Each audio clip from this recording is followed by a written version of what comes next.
Let's go to the ring now. Set for the introductions. From Pensacola, Florida, the cradle of name-only action and the home of the whitest athletes in the world. This is your main event.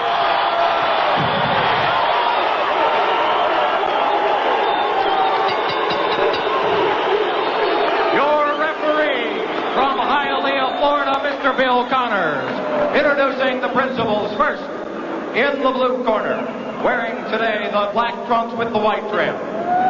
Weighing in at 151.5 pounds. From Chicago, Illinois, with a professional record of 16 wins. 1 defeat, 1 draw, 6 wins by knockout. Please welcome Stormin Ron Amundsen.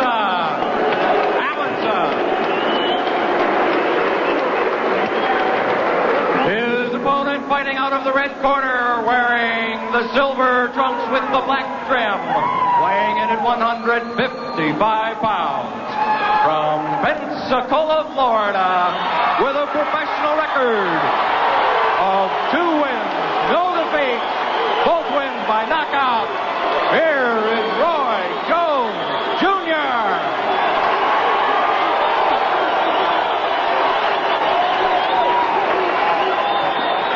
Referee Bill Connors out of Hialeah, Florida, brings the two boxers together. Instructions in the back room now. We're going to have a clean fight. Any questions about anything?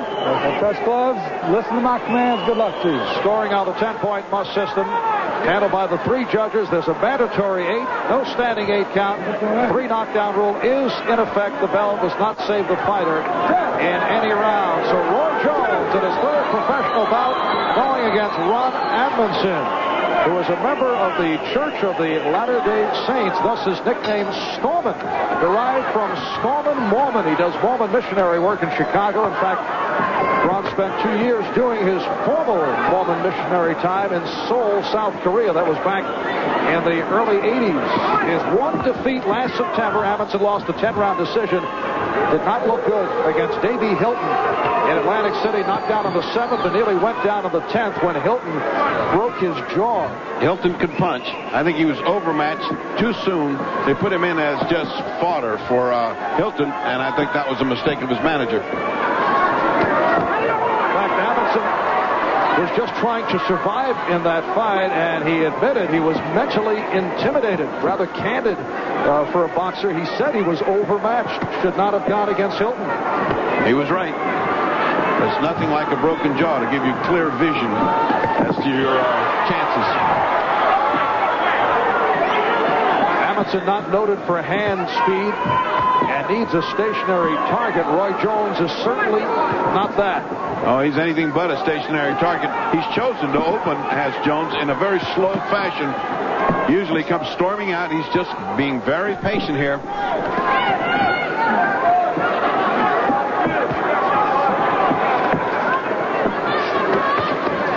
Jones usually very difficult to hit because he steps in, throws a quick 3-punch combination, and then it's gone before his opponent is able to fire off. We have not seen that to this point. He's fighting a very slow fight, and he's just keeping a distance between he and Ron Amundsen. Strong uppercut by Jones, and then immediately lowers the hand and goes to the showboat tactics. Now that's funny. In the previous bout, every time Hobson showboated, they booed him. They cheered this guy showboating. He must be a big favorite around here. Is Roy Jones Jr.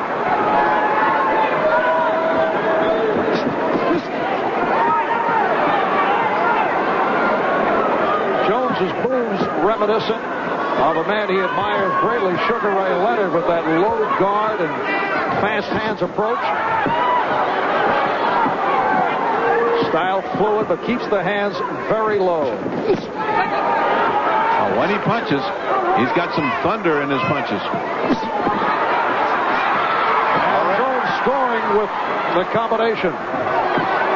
Amundsen's face is getting all red, starting to just show signs of lumping up as these punches, infrequent as they are very hard on the part of Roy Jones Jr.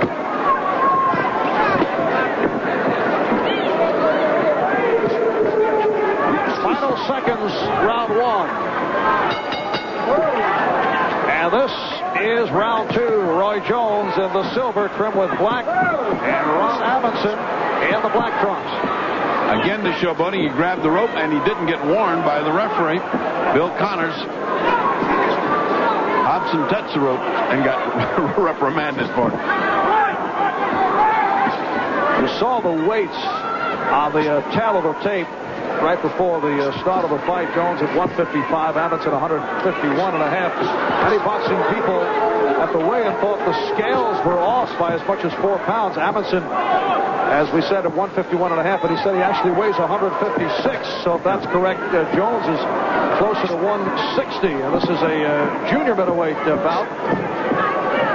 It calls for some interpolation by the boxing commission. If they all weigh on the same scale, just deduct the 4 and keep on going. What you're seeing here is a very, very big difference in hand speed. When Amundsen tries to come in and punch, just as he gets his punch off, a zinging shot is coming back from Roy Jones. Amundsen looking to showboat, attempting to throw Jones off. Amundsen is actually club fighter status over his head here against Jones, against the speed and reflexes of Roy Jones. Remember, this man has had 18 fights against Roy Jones' 3 fights, and that gives you an idea of what statistics mean. Nothing.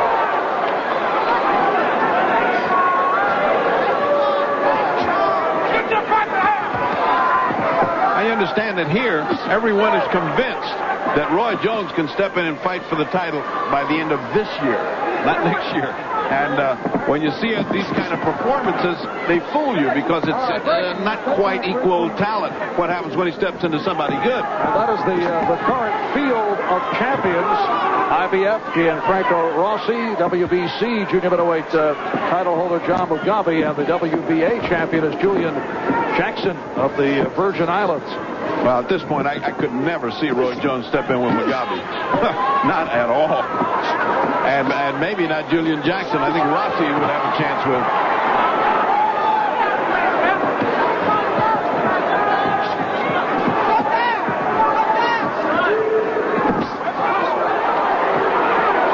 Thumping body shots.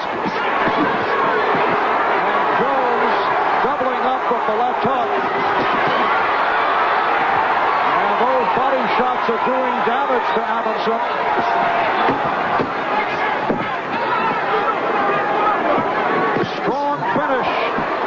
Jones in the second round. And this is round 3. Roy Jones and Ron Amundsen. From the hometown of Roy Jones, Pensacola, Florida. We're at the Civic Center. And Jones opening up with the solid rounds 1 and 2. In spite of the tail of the tape, which wasn't that different, to me it looks like he's much bigger. I mean, forget what the tape says. He's bigger than the other guy in everything, in talent, but in size he's bigger. Here's Jones.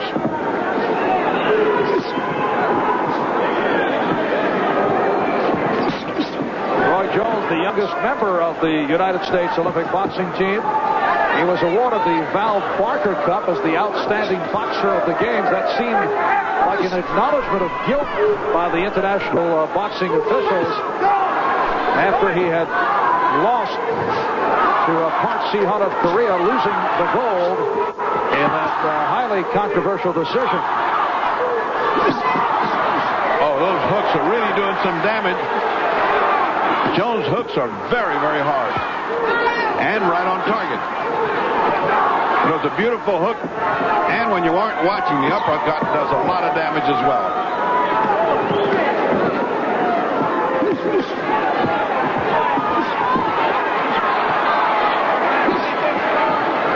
We are halfway through the third round. This is scheduled for 8.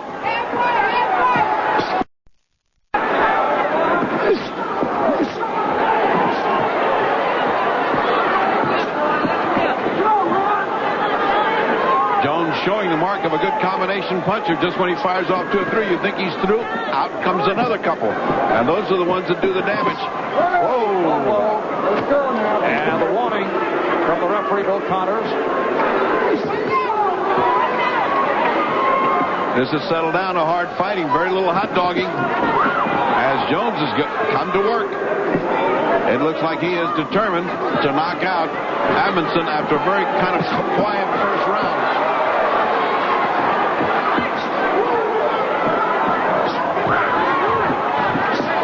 Jones now using the jab effectively.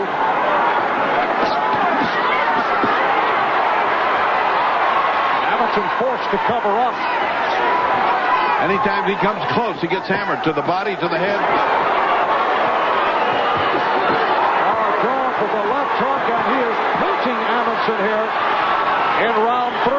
Amundsen throwing some basketball fakes at him, but they don't do any good. This is boxing, and he is getting hammered.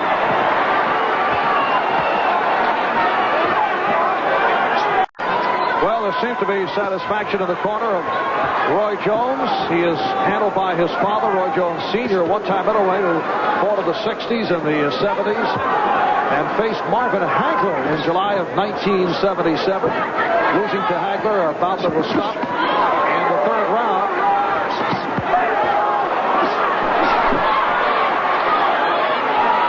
Jones got hit, did a little posturing, and then returned with 2 or 3 slamming shots. Right now, his punches are way too wide, Roy Jones. He's got to get down to pinpoint punching. He's gotten sloppy now.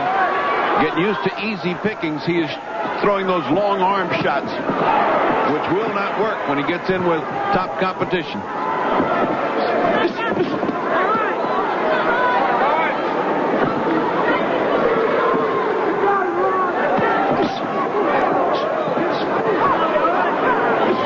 Gone by. This is round 4, scheduled for 8. Does Ron Amundsen take a good shot, or is it a question of the punching power of Roy Jones perhaps not being as strong as advertised? The first part is true. He takes a good shot. The second part is you haven't seen Jones's power yet because he hasn't dug in to throw sharp, crisp punches. He's been throwing these arm punches and showboat punches. When he gets down, look at the way he keeps his left hand down. Jones does.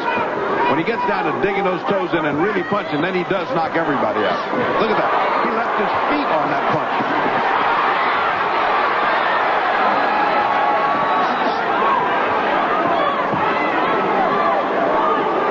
You know, you look down in that corner, it was all black and silver. Did it remind you much of the Raiders, which are wherever they're going to end up? No.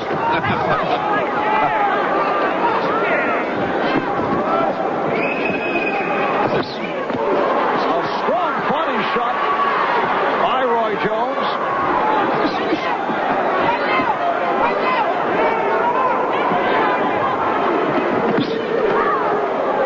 Over and over again, that demonstration. You cannot substitute for reflexes and hand speed. And a very sharp combination by Jones. Amundsen, on the other hand, is strictly an arm puncher with no power. And slow. The deadly news is he's slow. Amundsen just took a big, deep breath. His arms are low, indicating nice weariness. 10 seconds left in round 4.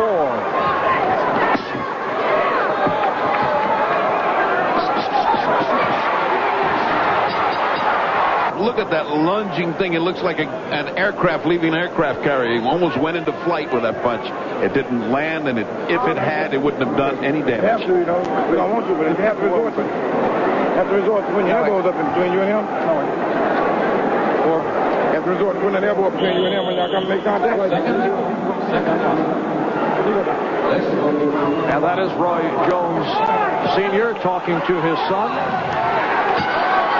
Ron Amundsen, very quiet, soft-spoken. When he came to Pensacola last month to promote this fight, the local promoters wanted him to make negative remarks about Roy Jones to help encourage ticket sales, but they were disappointed because all Amundsen would say is that Roy Jones is a fine fighter, a wonderful human being, and he promised to pray for Roy. The religious background, he seems to subdivide it very well. Inside the ring, he blocks that out. Outside the ring, he's a very religious and sensitive man. A man who did more than missionary work in Chicago and spent 2 years in Seoul, South Korea doing his formal missionary time. Ron Amundsen out of Chicago, where he was a 4-time Golden Gloves champion. Well, right now we're getting about to that point in the fight, in an 8-round fight, where you can say he just about hasn't got a prayer. I mean, because he is being dominated here.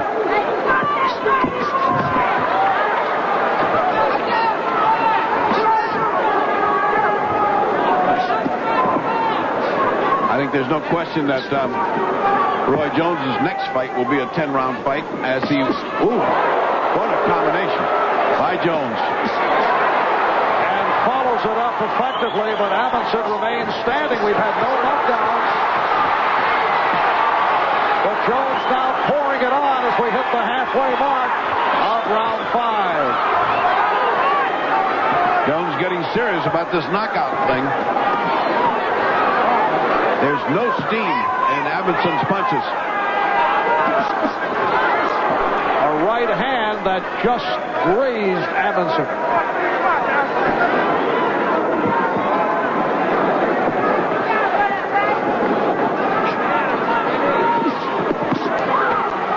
And Amundsen getting to the body of Jones.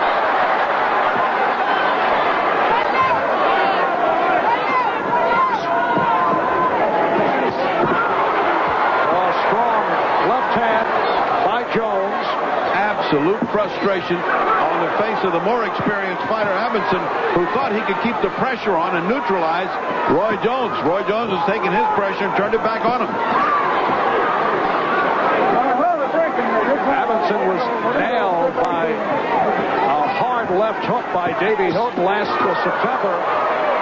Hilton broke his jaw, and Amundsen is getting nailed continuously here in the 5th round.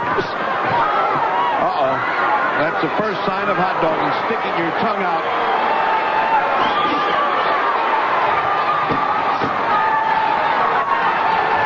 Final seconds of the 5th.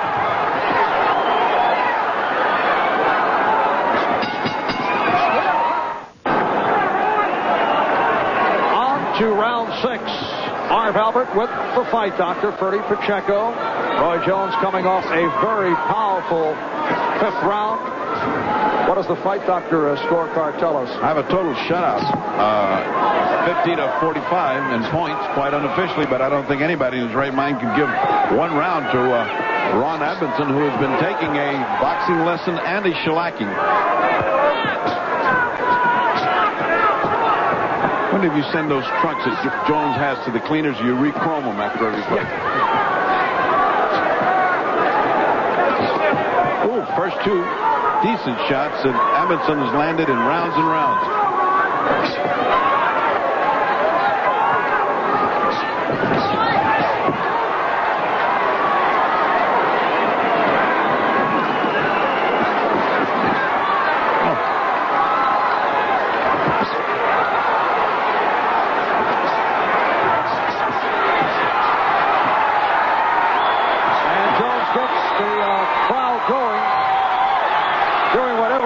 At this point with Ron Amundsen. What a display of speed and punching ability. You get the feeling that if he just dug down and started to really punch hard for a knockout, he'd get it. But Amundsen displaying an admirable grit and ability to take this kind of punishment of I guess you get that, what you call a missionary zeal. You can take just about anything if you want to. He's very, very determined.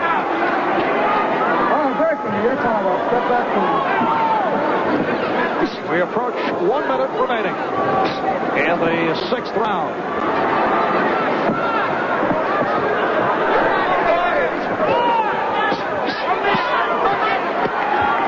You think that Jones's lack of clowning, basically, is a sign of his maturity coming to pass, or has he just been so busy he didn't think about it? What do you think? Well, I was surprised that he came out as he did in round 1. He usually comes out in hot dog fashion, and he looked like he was ready to do business. And then where he got his confidence, he did begin the clowning. And yeah, perhaps that is the reason that he's taking it a bit more more seriously in his first professional bout here in Pensacola. Had an easy time with 31-year-old Ricky Randall. There was too much hot dogging on the part of Jones. He's certainly serious this time. It's been precious little of the showboating that we saw before.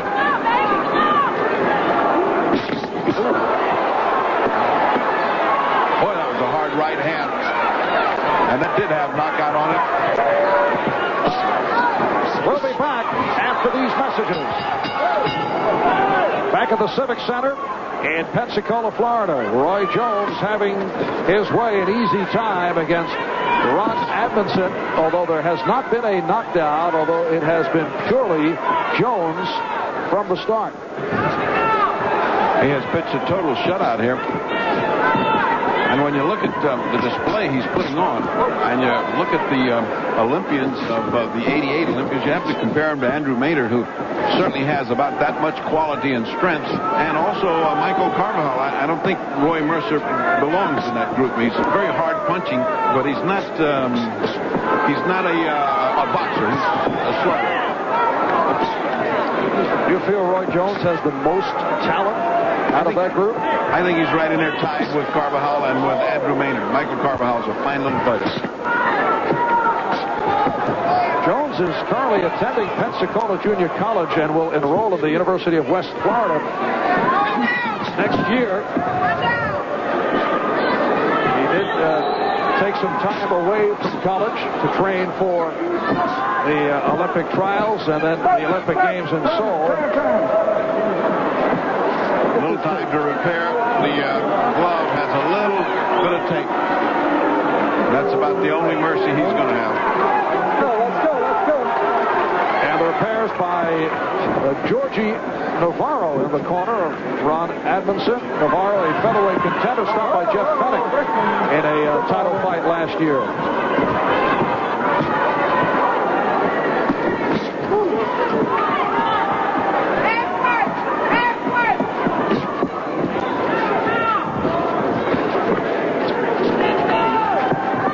Fennick's case was rare in that he broke many bones in his hand, retired, and then setting the record for below the fighter retirements, he's back. He's out. As soon as his hands healed, he said, I'm back. Ooh. Left hand by Jones to the chin of Amundsen. With 1 minute remaining in the 7th round, the pounding continues. Amundsen is tough. His head snapped back. You would think that he would show damage, but he's still there and there fighting. Earlier here on Sport, quick left hand by Jones, and Amundsen goes down. You see the time remaining in the 7th round. Referee Bill Connor is saying, are you all right? And then, are you sure you're all right? And Connors has called it. It is all over. Roy Jones has stopped Ron Amundsen in round 7 of a scheduled 8-round bout.